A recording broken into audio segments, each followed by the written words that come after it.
Assalamualaikum warahmatullahi wabarakatuh. Salam guru penggerak. Apa kabar guru-guru hebat? Semoga kita semua dalam lindungan Tuhan yang Maha Esa dan senantiasa bergerak untuk menggerakkan. Saya Supriyadi, calon guru penggerak Angkatan 7 asal Kabupaten Sinjai. Saya adalah guru kelas 5 pada SD Negeri 240 Tasoso, Kabupaten Sinjai. Pada kesempatan kali ini, saya akan memaparkan aksi nyata yang saya lakukan di kelas setelah saya mempelajari modul 1.1 yakni Filosofi Pendidikan Bapak Ki Hajar Dewantara. Setelah saya mempelajari modul 1.1 yaitu Refleksi Filosofi Pendidikan Ki Hajar Dewantara, saya melakukan aksi nyata di kelas tempat saya bertugas. Aksi nyata yang saya lakukan adalah saya menerapkan filosofi Ki Hajar Dewantara, yakni menuntun kodrat murid. Saya melihat adanya perubahan pada murid-murid saya. Mereka mengikuti pelajaran dengan perasaan bahagia tanpa adanya perasaan tertekan sama sekali. Dan karena itu, saya sangat antusias untuk terus menerapkan hal-hal baru di kelas saya. Karena peserta didik saya sangat merespon positif dan lebih bebas berekspresi untuk memunculkan semua minat dan bakat yang mereka miliki. Adapun ide yang pertama muncul ketika saya mulai melakukan aksi nyata di kelas saya adalah saya merubah peraturan atau tata tertib kelas yang telah saya buat sendiri dengan membuat kesepakatan kelas baru yang melibatkan semua peserta didik dalam menyepakati aturan-aturan yang diberlakukan dalam kelas, baik pada saat proses belajar mengajar maupun di luar proses belajar mengajar. Sebagai contoh, dalam proses belajar mengajar, saya bersama murid-murid saya bersama-sama menentukan waktu yang digunakan pada saat menyelesaikan tugas yang saya berikan.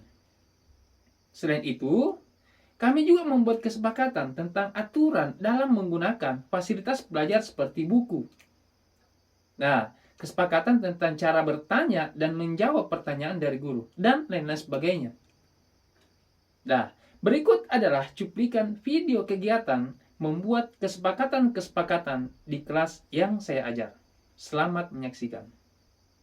Anak-anak sekalian, pada hari ini kita akan membuat kesepakatan kelas. Ya, jadi kesepakatan kelas yang kita mau buat baik terkait masalah proses belajar mengajar maupun di luar proses belajar mengajar.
Ya, kita baca lagi. Jadi yang pertama, ini dilarang menyontek. Pada saat ada tugas yang saya berikan, dilarang menyontek kalau tugasnya individu. Yang kedua, boleh melihat kali-kali sambil menghafal. Kemudian saat meminjam barang orang lain harus mengembalikan kepada pemiliknya. Oke. Kemudian selanjutnya, jika ingin meninggalkan lokasi sekolah harus minta izin dari guru. Kemudian tidak bermain dalam kelas pada saat belajar. Kemudian tidak mengganggu teman. Kemudian dilarang berkelahi. Selanjutnya, jika berhalangan hadir ke sekolah harus minta izin dari wali kelas. Oke. Tidak boleh berkata-kata kotor atau menghina teman. Kemudian dilarang membawa benda tajam kecuali disuruh wali kelas. Kemudian tidak boleh membuang sampah sembarangan baik di dalam maupun di luar kelas. Kemudian ini apa yang terbalik ini? Tidak boleh membuang sampah sembarangan, ya sama tadi ya. Kemudian tidak boleh merusak pajangan yang ada di sekolah. Ya, kemudian dilarang mengambil barang teman jika tidak minta izin atau dilarang mencuri ya. Kemudian dilarang merokok di dalam di lokasi sekolah, ya, bukan cuma di dalam kelas ya, dilarang merokok memang. Baik di sekolah maupun di luar sekolah. Kemudian dilarang membawa hewan peliharaan ke sekolah. Oke, jadi ini banyak sekali kesepakatan-kesepakatan yang sudah kita buat hari ini. Apa perasaannya setelah kalian membuat kesepakatan kelas? Senang karena apa? Karena aturan kelas sudah ada dan kalian sendiri yang sepakati ya. Bukan lagi sama seperti yang sebelum-sebelumnya bahwa cuma saya yang membuat aturan, tapi ini adalah yang kalian juga sepakati. Maka seharusnya aturan ini kalian lakukan dengan penuh rasa tanggung jawab. Tepuk tangan untuk kita semua. Dari video yang telah kita saksikan tadi, peserta didik akan lebih bertanggung jawab karena merasa dilibatkan dalam membuat kesepakatan kelas, sehingga mereka akan malu sendiri jika melanggar kesepakatan tersebut. Selain itu, saya juga menggali kodrat atau potensi yang dimiliki oleh peserta didik saya. Saya melakukan aksi nyata dengan merancang materi pembelajaran menjadi tepukan dan lagu yang berkaitan dengan materi pembelajaran. Jadi, langkah pertama yang saya lakukan adalah saya mengelompokkan peserta didik saya sesuai dengan potensi dan bakat yang mereka miliki. Dan ternyata setelah saya telusuri, peserta didik saya memiliki bakat menyanyi dan tepukan seperti ice breaking. Bahkan, ada peserta didik saya yang suka menciptakan lagu sendiri. Akhirnya, saya menggunakan potensi itu untuk merancang pembelajaran berbasis lagu dan tepukan. Setelah terbentuk kelompok, mereka bekerja sama membuat lagu dan tepukan yang berkaitan dengan materi pembelajaran. Dalam membuat lagu, biasanya saya mengarahkan peserta didik untuk mencari lagu yang sudah mereka ketahui syair dan liriknya. Kemudian, peserta didik mengganti liriknya sesuai dengan pembelajaran yang sedang berlangsung. Ini bertujuan agar mereka dapat memahami pembelajaran dengan baik. Dan berikut adalah cuplikan kegiatan membuat lagu dan tepukan sesuai dengan materi pembelajaran yang sedang berlangsung. Selamat menyaksikan. Anakku sekalian, hari ini kita telah belajar tentang ciri-ciri pantun. Siapa yang belum paham dengan ciri-ciri pantun? Wah, masih banyak yang belum paham ya. Baru 2 orang yang sudah paham. Nah, Bapak Guru ingin bertanya, siapa yang suka menyanyi? Siapa? 4 orang yang suka menyanyi. Siapa yang suka ice breaking dengan biasanya membuat tepuk? 1, 2, 3, 4, 5 orang. Ya. Kita akan membuat materi pelajaran ciri-ciri pantun dalam bentuk lagu dan tepukan. Oke, siap? Jadi yang suka tepukan silakan bergabung dengan kelompoknya di sebelah kanan Bapak Guru. Yang suka buat tepukan silakan bergabung di sebelah kanan. Yang suka buat lagu silakan bergabung di sebelah kiri. Ya, bergabung dengan kelompok, ada kelompok tepukan, ada kelompok lagu.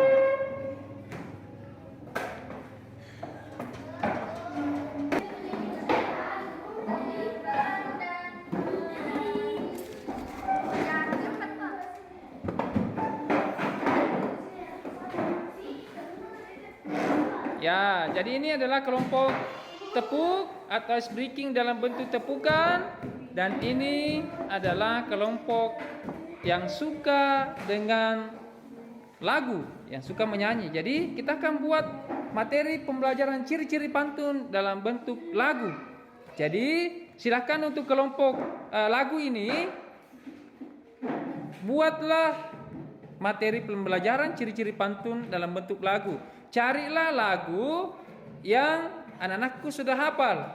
Misalnya lagunya adalah apa yang sudah dihafal? Lagu anak-anak misalnya Bintang Kecil, oke. Ya, liriknya diganti dengan ciri-ciri pantun. Oke ya? Silahkan bekerja sama dalam kelompoknya. Dan untuk kelompok tepukan, nah silahkan rancang sebuah tepukan yang bisa membuat kalian paham dan mengingat dan memahami pembelajaran tentang ciri-ciri pantun. Oke, silakan berdiskusi nak dengan anggota kelompoknya. Ya, silakan. Berapa lama waktunya yang kita sepakati untuk menyelesaikan tugasnya ini? 5 menit atau 10 menit? Berapa menitnya yang kita sepakati? Angkat tangannya yang setuju 10.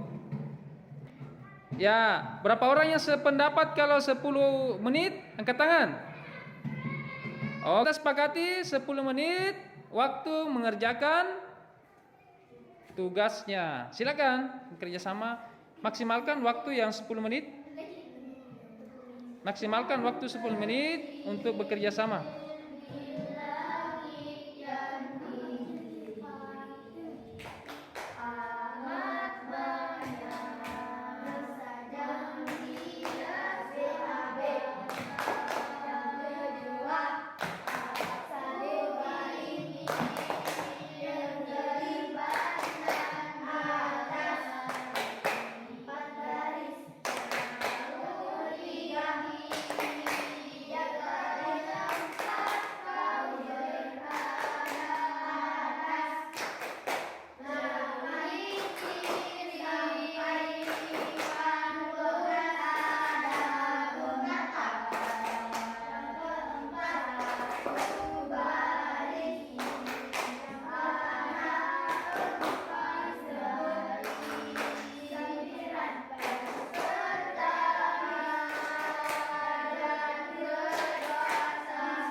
Nah, setelah 10 menit berlalu, saya mau bertanya dulu, apakah sudah jadi tepukan dan lagunya? Sudah. Oke, alhamdulillah berkat kerjasama semuanya jadi cepat selesai. Sekarang kelompok mana yang mau presentasikan pertama? Oke, kita ke kelompok tepukan dulu. Kita persilakan. Jadi kelompok lagu, tolong disimak dan didengarkan apa yang disampaikan oleh kelompok tepukan. Silakan nak. Berdiri semua nak, ayo semangat. Ya, mulai. Ciri-ciri pantun. Yang pertama, bersajak abe-abe. Yang kedua, satu baris terdiri atas 4 baris. Yang ketiga, tiap baris terdiri atas 8 sampai 12 suku kata. Yang keempat, 2 baris. Yang pertama disebut sampiran, 2 baris. Yang terakhir disebut isi. Yes, yes, yes, sore. Oke, tepuk tangan untuk kelompok ice breaking tepukan. Oke, selanjutnya kita sambut penampilan dari kelompok lagu. Ya, tolong dari kelompok tepukan, ice breaking tepukan diperhatikan ya penampilan dari kelompok lagu ya. Oke, dimulai.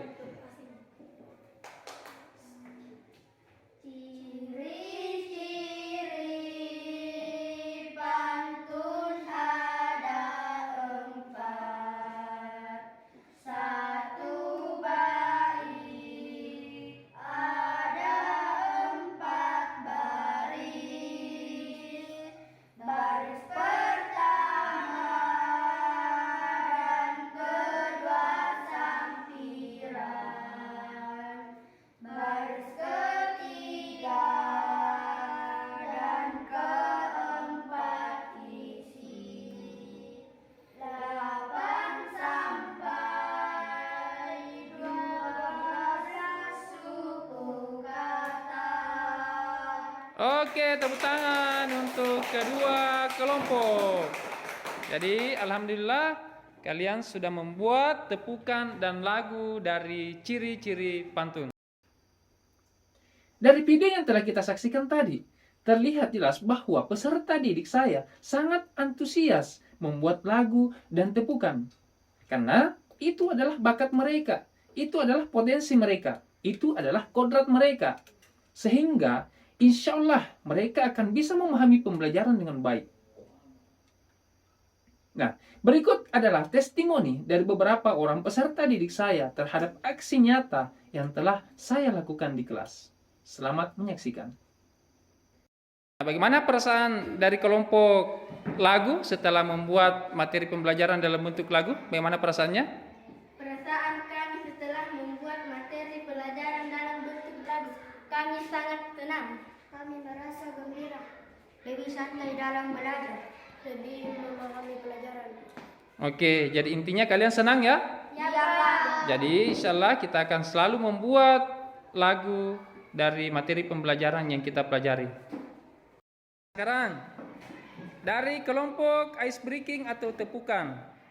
Nah, kita kan sudah membuat materi pembelajaran dalam bentuk ice breaking tepukan. Nah, bagaimana perasaan kalian?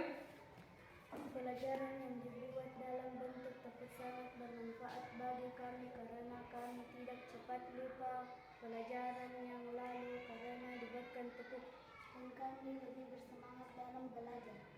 Oke, jadi tidak cepat lupa akan pelajaran dan lebih bersemangat dalam belajar. Oke, tepuk tangan buat kalian. Oke ya, jadi intinya kalian suka dan senang dengan adanya tepukan ya? Oke. Antusias para peserta didik kelas 4, kelas 5 dan Selain itu, menurut Bapak Ki Hajar Dewantara, pendidikan juga harus menyelaraskan antara kodrat alam dengan kodrat zaman. Nah, salah satu penerapan dari pemikiran Bapak Ki Hajar Dewantara tersebut yang saya laksanakan di sekolah adalah dengan memberikan kesempatan kepada peserta didik untuk menggali potensi alam yang ada di daerah kita, karena kebetulan kami berada di daerah pegunungan, yang mana potensi daerah kami adalah pertanian.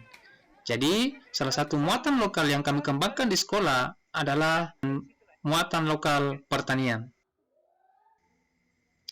Adapun aksi nyata yang saya lakukan untuk menyelaraskan proses belajar mengajar dengan kodrat zaman adalah dengan menerapkan proses pembelajaran berbasis IT offline yang ada di kelas saya. Karena kondisi daerah saya yang tidak tersentuh dengan koneksi internet membuat saya merancang sebuah pembelajaran berbasis IT dengan menerapkan moda offline.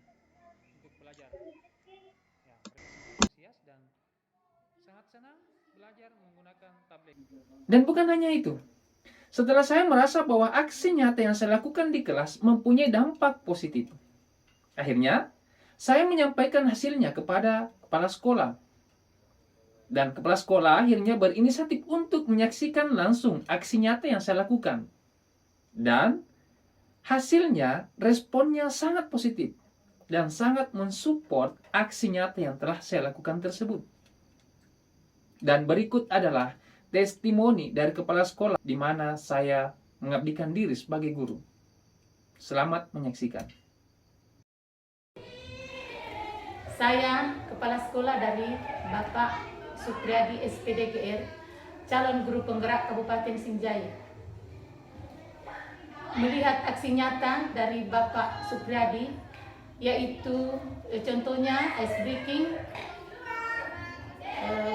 pembelajaran IT berbasis offline, saya sangat mendukung dengan adanya aksi nyata yang telah dilaksanakan karena sangat bermanfaat pada kemajuan dan keberhasilan mutu pendidikan di sekolah kami, yaitu SD 240 Tasoso. Dari ice breaking dan pembelajaran IT berbasis offline tersebut, siswa mudah memahami pembelajaran dan mudah mengingat pembelajaran yang telah lalu. Beberapa rekan guru sudah juga menerapkan di kelasnya, dan saya berharap kepada semua rekan guru di sekolah ini bisa menerapkan aksi nyata yang telah dilaksanakan oleh Bapak Supriyadi tersebut. Assalamualaikum warahmatullahi wabarakatuh. Nah, karena respon dari kepala sekolah seperti yang kita telah saksikan pada video tadi sangat positif, maka saya meminta izin kepada kepala sekolah saya untuk berbagi pengalaman kepada rekan-rekan guru yang ada di sekolah saya. Dan alhamdulillah, semua rekan-rekan guru yang ada di sekolah saya juga sangat menyambut positif aksi nyata yang telah saya lakukan. Dan berikut adalah testimoni dari rekan-rekan guru yang ada di sekolah saya. Setelah saya mendapatkan masukan dari rekan saya di sekolah yang mengikuti CDP Angkatan 7 atas nama Supriyadi SPD, beliau itu menerapkan ice breaking, di mana ice breaking yang diterapkan di kelasnya itu yang berkaitan dengan pelajaran yang dipelajari pada saat itu. Nah, oleh karena itu saya sangat tertarik dengan apa yang dilakukan beliau, makanya saya juga berinisiatif untuk menerapkan di kelas saya. Nah, alhamdulillah setelah saya terapkan, saya lihat peserta didik sebelumnya ini tidak terlalu antusias belajar. Setelah saya perkenalkan ice breaking yang dilakukan oleh Bapak Supriyadi SPD, mereka ini sangat antusias. Mereka juga ini sangat mudah memahami pelajaran yang dipelajarinya. Assalamualaikum warahmatullahi wabarakatuh.